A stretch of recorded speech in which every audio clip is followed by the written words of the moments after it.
The night is quiet, but the drama, oh darling, it's never been louder.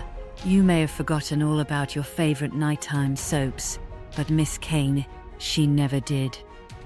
She's been watching all the affairs, the betrayals, and the big hair, and now she's here to tell you everything you missed, or perhaps just forgot. This is Drama After Dark.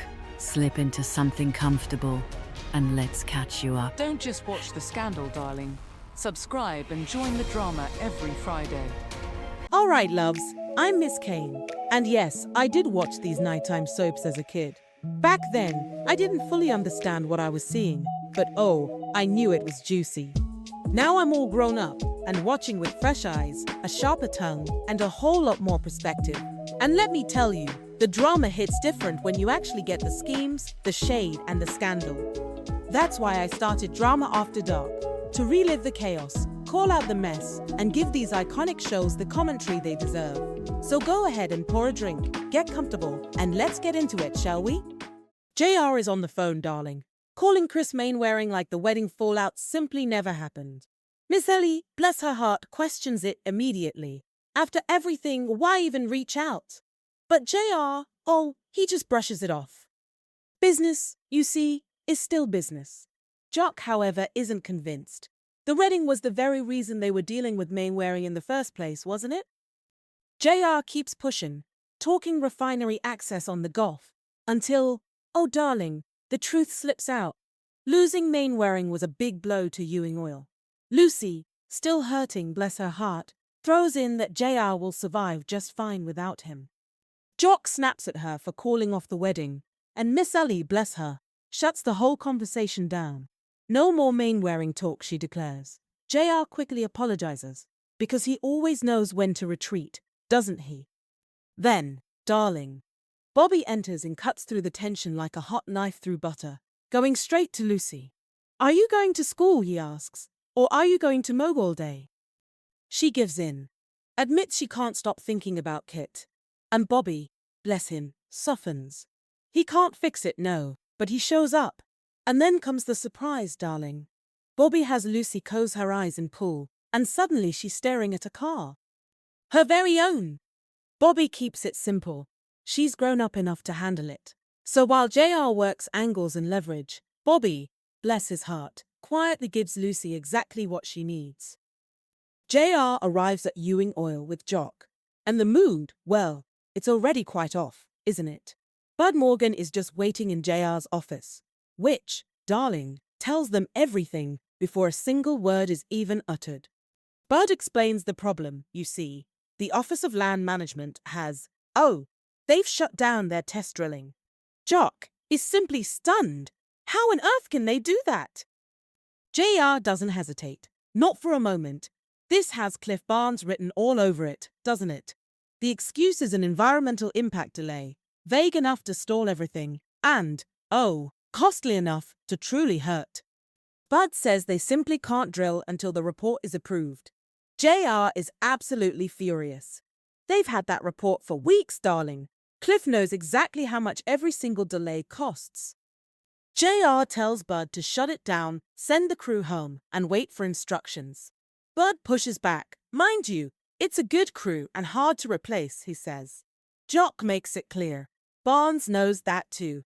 Once Bud leaves, the real strategy, it truly begins. JR says it plainly. Cliff Barnes simply has to go. But the courts won't help, and the state, well, it created the OLM and still backs it. So the question becomes power, doesn't it? Who can make the rules change? Jock has the answer. Sam Culver, former governor, darling, former Speaker of the House, still running the party behind the scenes. JR is ready to call, but Jock stops him. This, you see, is his move. Sam owes him favors, and it's time to collect. This isn't business anymore, darling. It's leverage. Bobby, bless his heart, runs into Ray, keeping it light, just asking if Lucy, that sweet girl, managed to drive her new car safely. Ray, he jokes that she barely hit 20, carefully avoiding every bump, you see. He hands over those stock ledgers and admits he feels just awful for Lucy, She truly cared, didn't she? Bobby agrees, hoping that Car helps her move on. Ray, that rascal, teases that no one bought him anything after his own rough patch. Bobby, bless his heart, reminds them they can still talk about building that house someday. Ray admits he's done feeling sorry for himself, but not quite ready for what's next. Bobby, oh, he says it's just good to have him back. Later, Ray sits alone with a beer, listening to a band play. A nearby group, they're preparing to leave, but one woman, she decides to stay. She likes the music, you see. The others, they push her to go, and the moment, well, it turns ever so uncomfortable. Ray steps in, so calmly, pointing out she wants to stay, and that she'll be perfectly fine. The pressure, it just fades. The group backs off, and she remains. She thanks Ray, and conversation, it just follows. One drink becomes two, as they talk. About work, about belonging, about plans that never quite happened. Darling, when the night winds down, a cab arrives. An offer is made, gently declined, but left open, you see. Maybe tomorrow night. Some connections, they don't rush, do they? They wait. Jock and JR, they're already annoyed, darling. Sam being late, well, that's just intentional, isn't it? His way of reminding Jock, who still holds all the leverage. Oh, but JR, he doesn't care about the posturing. If Sam shows, it's worth it, honey. When he finally arrives, it's all old insults and such easy familiarity. Drinks are ordered, and Sam, he cuts straight to a point. He already knows why they asked for this meeting, doesn't he? Barnes. The OLM and Jock, he confirms it. Cliff is using his position to squeeze Ewing oil. Sam, he just pokes at old grudges, brings up Dear Digger, and questions how fairly things were ever handled. Jock, he pushes back just enough. Sam claims he's out of the game, but Jock reminds him that nothing moves without his approval. Then JR jumps in, so direct and unapologetic. The OLM, it's strangling independent oil, and if it keeps up, everyone will be dependent on foreign supply. Sam, he respects that bluntness. He makes no promises, no, but he listens. The conversation, it softens. Old stories, Miss Ellie. And then Sam, he mentions his wife. She walks in, and yes, it's her, the very same woman from last night. The drinks, the long conversation. Nobody at the table reacts. But you, darling, you clock it immediately. And now you know this isn't random. Not at all. Well now, JR comes home, riding high, doesn't he? And Sue Ellen, bless her heart, is already planted with the glass in her hand. Not hiding it, not apologizing for it. And it's quite noticeable now, isn't it? JR clocks it immediately and goes straight for the jab. She fires right back, reminding him she's bothering absolutely no one. He says she smells like a brewery. Oh, the nerve. She gives him permission to look elsewhere if that offends him. Same old dance, different night, darling. And here's the thing. Sue Ellen is drinking through the entire exchange. Every line. Every beat. JR may be smug, but he's also cruel. He brags about finally finding someone who can shut down Cliff Barnes, then casually suggests she skip dinner and try not to make noise if she passes out. Drink, still in hand.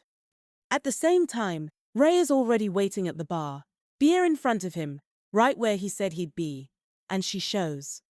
A little unsure, but she shows. They settle in easily. Beer for him, wine for her. Respectable, apparently. The conversation flows. Names, where she's from, why she came back. And then the honesty creeps in. She admits the reason she's here. He didn't push last night. He didn't try anything. That mattered. They talk about endings. Happy ones. Why they're so hard to come by. It gets a little too real, a little too fast. And she shuts it down with a toast. To fun. This Ellie and Jock. Oh, they're just enjoying a relaxed breakfast. Trading memories and juicy gossip about old friends, darling. And then, Jock, he brings up Sam's wife, bless her heart, immediately pointing out that age gap, young enough to have gone to school with Bobby. Can you imagine? Miss Ellie, well, she just gives him a look and asks if he's jealous. Jock, he recovers ever so smoothly, reassures her, and then he's gently reminded that romance before noon is quite against the rules, you know. Now, Bobby and Pam, they just stopped by on their way to tennis, full of such optimism and admiration for that long married dynamic, hoping they'll match it one day. They don't stay long, heading out with such sweet smiles. And then, Sue Ellen, she joins them late, calm and ever so composed, holding her breakfast in a tall glass. She says she's feeling much better, darling, and politely declines more food, explaining that the tomato juice she already has is quite enough. Miss Ellie and Jock, they just exchange a knowing look, but let it pass without a single comment. Meanwhile, Ray, he runs into Bobby and Pam, noticeably lighter than before, wouldn't you say? He talks cattle, future plans, and, oh, he casually mentions there's a woman. Nothing serious yet, of course, but quite promising. Pam, she just presses for details. And Ray, he invites them out for drinks so they can finally meet her. Plans are made, darling. Everyone moves on. After dinner, everyone drifts into the living room, with Sam already holding court, laughing about old bar fights and jail time from years ago. Jock laughs too, but points out that now it's the next generation causing trouble. Nearby, Bobby and Pam talk with Donna. Bobby remembers her from college and asks why she disappeared. Donna explains simply, her parents died, life changed, school ended. Pam asks if she ever thought about going back. Donna says she did, until she met San. Business tries to creep in. JR brings it up. Miss Ellie shuts it down, and Sam admits marriage has changed him. He listens more now, especially to his wife. He values her perspective and isn't rushing into decisions. Jock presses for an answer and doesn't get one. Miss Ellie ends the conversation and pulls Donna away. Later that night, JR enters the bedroom. Sue Ellen is still up, still drinking. He compliments her for staying quiet all evening. She says she was watching and thinking, not about her next drink. Oh no, darling, about Donna. Sue Ellen says Donna has something she doesn't. Respect, care, a husband who listens. JR dismisses it as influence. The more a man listens, the easier he is to guide. Sue Ellen connects it immediately. This isn't about marriage, it's about Barnes in the OLM. JR confirms it. Sam is powerful, and his wife might be the key. Lucy, darling. She's surrounded by friends, but clearly she isn't in the same place they are. They're prattling on about track meets and parties, about boys and bouncing back. And Lucy, bless her heart, she keeps saying the same thing. She just doesn't feel like it. And they, well, they don't exactly love that answer, do they? They tell her, oh honey, you can't stay hung up forever. That she's been a downer. That men aren't worth this kind of sadness anyway. There will be cute guys at the party, they say. Plenty of them. Lucy pushes back, frustrated, saying she just doesn't have it in her. And that, my dear, is when one of them offers a solution. Not advice, not comfort. No, darling, a pill. It's pitched as harmless, you know, something to pep her up, make her feel lighter, happier, more like herself again. Another friend, bless her heart, backs it up, says she takes them to lose weight. No prescription, mind you, real mild. Just something to cheer you up a bit. Lucy hesitates. And that hesitation, my dear, is important. But she admits what they've already decided for her. She could really use some cheering up. The encouragement comes fast after that. Laughter, pressure, reassurance. Before she has time to think it through, the decision is made for her. And let me be clear, darling, this isn't a party favor. This is an upper. And this, my dear, is how trouble starts quietly. Lucy doesn't take it because she wants to rebel. She takes it because she's sad. And everyone around her, bless their hearts, tells her this is the easy fix. And now, my dear, the door is open. The drama sparkles best when you're part of it. Subscribe and stay close, like a whispered secret. Leave a comment, tell us what has you gasping, because every scandal deserves an audience. Well, darling, Bobby and Pam arrive at the bar, expecting to finally meet Ray's new girlfriend, only to immediately realize they absolutely shouldn't be there. Pam, bless her heart, sees it first. Bobby, oh, he follows just a second later. Ray, poor dear, has no idea who he's involved with. None. and the panic, it hits them so fast. They don't approach, they don't warn him, they don't even let themselves be seen.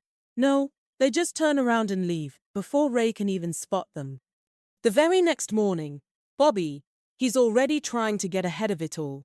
He's on the phone with Donna, choosing his words ever so carefully and, well, failing. Bless his heart.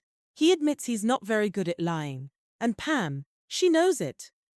Whatever Donna thinks this call is about, Bobby isn't sure. And that, my dear, just makes it all the worse. Just as Ray's name comes up, who should appear but JR? He doesn't react. He doesn't acknowledge a thing. He disappears just as quickly. A moment later, he re-enters quite deliberately, mind you. This time, helping Sue Ellen down the stairs, so everyone, oh yes, everyone can see him. It's casual, public, perfectly normal. He plays the part perfectly. All good humor and small talk. Asking about her meeting later, and wishing her well. No one, not a soul, clocks a thing. Bobby and Pam, they think the moment passed unnoticed. But JR, oh, he didn't miss a single word. And now, darling, he knows exactly where to look next. All right, darling. Sue Ellen is struggling, and you can hear it, can't you? She's stumbling over words, mixing up details, and the other women, oh, they quietly correct her mid-sentence. She laughs it off, but don't you dare miss it. Everyone else, they don't. While Sue Ellen keeps that smile plastered on, the ladies pull Miss Ellie aside. They call it concern, don't they? Pregnancy, stress. Maybe it would be kinder if Sue Ellen stepped down for a while. Just temporary, mind you. An interim replacement. Miss Ellie, bless her heart, she hears what they're really saying and agrees to handle it herself.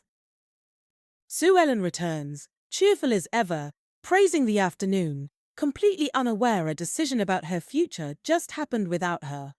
Now, cut to Buddy and Donna, and this, my dears, is where it gets messy. Bobby, he doesn't dance around it, does he? Why Ray? Because Ray doesn't know who she is. He doesn't know she's married, and he doesn't deserve to be hurt like this, not again. Donna pushes back, then cracks. She didn't plan this, she says. She didn't set out to hurt anyone, but she admits it. She cares about Ray. Then comes the truth about Sam. He listened. He respected her. She married him without being fully in love. Now she knows someone is gonna get hurt. Sam, Ray, herself. She asks Bobby what she should do. And that's the problem, isn't it? There isn't a clean answer. Just consequences lining up. The meeting, darling, is winding down when JR just strolls in like he owns the very air in the room. Oh, he's polite, pleasant, all smiles he is. Asks how it went, checks on Sue Ellen, and, well, he immediately clocks that something shifted. Miss Ellie, she doesn't waste time. No, she makes her move right there, in front of everyone. Sue Ellen's had a hard day, too many meetings, you see, and then she says it. Sue Ellen is hoping to resign. Just until the baby's born, mind you. Framed as relief, framed as kindness, Sue Ellen agrees quickly, grateful even, and the ladies, bless their hearts, accept it without hesitation. Decision made. No debate, darling. As everyone clears out, Miss Ellie, she just steers Sue Ellen toward dinner, like this is all perfectly normal. Then JR pivots. He finds Jock and drops the question, ever so casually, is Ray around? Jock says he saw him earlier, but Ray's already changed clothes and headed into town. JR doesn't react. Oh no! He just notes it, says he's heading that way too, and asks Jock to tell Sue Ellen he'll be late. Jock agrees. And just like that, JR is moving pieces again, quietly, deliberately, and right on time. That night, Ray and Donna are in a motel room, and the tone, oh, it's changed, darling. Ray wants more than just sneaking around, you see. More time, more honesty. He talks about getting away together, taking a whole week, figuring out where this is all headed before it goes any further. But Donna, well, she doesn't give him the answer he wants, does she? From outside, Ray's silhouette is oh so visible in that window. Intimate, exposed. And yes, honey, JR sees it. He clocks everything without being noticed, and he just keeps moving. The next morning, JR tracks Donna down while she's out shopping. Casual small talk first, of course. Coincidental. Then he starts peeling it back. Her marriage, Sam, that age gap. She pushes back naturally, then he just drops it. He followed Ray the night before, he says. Watched him pull into a motel. Watched long enough to know exactly what was happening. Donna calls it out immediately, bless her heart. This isn't concern, it's leverage. And JR? He doesn't deny it. Sam is undecided. The OLM is still standing, and JR wants Donna to influence him. In return, Ray stays in the dark. JR walks away, pleasant as ever, leaving Donna to realize she's been boxed in. Not by love, no, by timing. Well. Lucy's back on the patio, darlings, with the same old friends, and they're already pushing, aren't they? Another party! More fellas! More of that energy. Lucy, she hesitates at first, but oh, they're quick to remind her how good she felt last time, how utterly pepped up she was. And then, one of them, like it's no big deal at all, suggests another pill. Lucy, bless her heart, admits it did make her feel better. That's all they need, isn't it? They press harder. One more won't hurt. They coo. What's a party without all of them? Lucy finally gives in, joking that the chaps better be cute. But the decision, you see, it's already been made. And this time, there's no pause. Elsewhere, our dear Ray gets a call. A meet-up. Plans being made just out of view. He's moving forward, bless him, quite unaware of how many people are quietly steering his path. And back at the ranch, JR is feeling ever so confident. Jock, he talks breeding reports. Hears Ray is stocking his land. And JR, he just files it away. When Jock asks about Sam, JR doesn't hesitate, does he? He hasn't heard yet, but oh, he will. He's quite sure of it. Another deal. Another piece sliding right into place. And none of them, my dears, none of them see what's already starting to crack. Oh, darling. Ray meets her right out in the open, and he admits it feels strange, but he likes it. He's always wondered, hasn't he, why she kept things so quiet, but he never pushed. He just figured she'd tell him when she was ready. And now, she does. She says she's leaving Dallas. Can you believe it? When he presses, she doesn't soften it one bit. She's married. Oh, yes, she has been for almost 3 years. Ray asks the question that truly matters. Does she love her husband? She says she cares for him. He's older, darling, powerful, rich. Sam Culver. Well, that hits hard, doesn't it? Ray snaps for a moment, accusing her of using him, and she shuts that down immediately. If that's all she wanted, it would have happened long before him, wouldn't it? What they have is different. Then the truth, it just spills out. She already told her husband she was leaving. Told him she loved him, but wasn't in love. He let her go with such grace. Thanked her for the life she gave him. That almost made her stay, can you imagine? Ray asks if she's divorcing him. She says yes. He asks her to stay anyway. Give them time. She can't, darling. She's confused. Ashamed. She doesn't know what she's ready for. She needs time to figure herself out before choosing anyone. She tells Ray he's a good man, the one who made her see her life clearly. She won't be gone forever. And if he's still there when she comes back? Ray says he will be. Breakfast on the patio, darling. It feels almost normal. Until the phone rings, that is. JR answers, ever so confident, already halfway into victory mode. Bless his heart. Sam is calling with a decision. And for a brief second, you can just tell JR thinks this is it. Oh, but it's not. Sam tells him flat out. He talked it through with his wife, you see. And she thinks the OLM is doing a fine job. So does he. Cliff Barnes has his full support. End of discussion, darling. JR tries to recover. Asks for a private conversation. But Sam shuts that down too. Whatever JR wants to say, Donna already heard it. The call ends. And oh, the reality sets in. JR turns back to Jock and admits it. Barnes and the OLM are still on their backs. Jock doesn't bother hiding his frustration. Not a bit. Neither of them got what they wanted, did they? Then Ray walks up. He's polite, calm, oh, so different. He asks Bobby about those house plans, like he's already made a decision. Bobby offers to grab them from the car and asks the question we're all wondering. Does this have anything to do with that woman? Ray doesn't dodge it. It didn't work out. Not yet. But that's not what matters most, is it? What matters is this. He learned something. He realized he can care about someone again. And after everything he's been through, well, that's a damn fine place to end the week, wouldn't you say? Well, wasn't that deliciously messy?